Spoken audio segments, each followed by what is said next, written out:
I'm John Schalles. I'm a professor of biology at Creighton University. I also am the director of the environmental science program.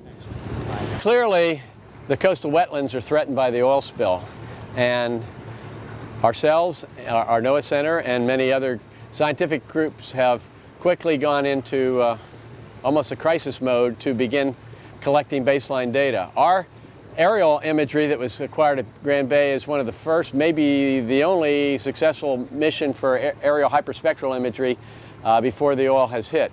At any rate, we will be processing that data to give us a control, and then NOAA will be funding a return to Grand Bay, Mississippi with our aircraft and sometime in the next month or two to look at post-spill responses to the vegetation. It's clear that with heavy oiling, the marsh plants begin to die very quickly. Within 24 hours, they've senesced.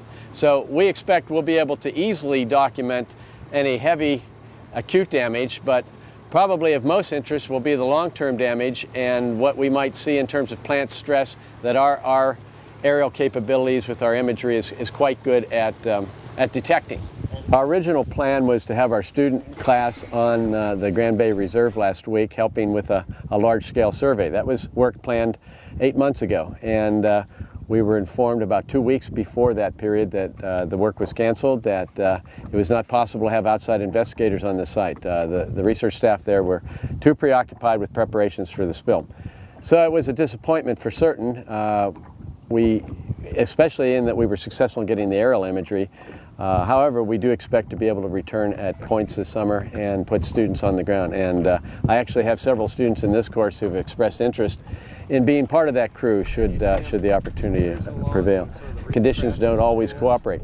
And so we rearranged our itinerary. It spent longer than we had planned working at Apalachicola Bay near and got excellent data there.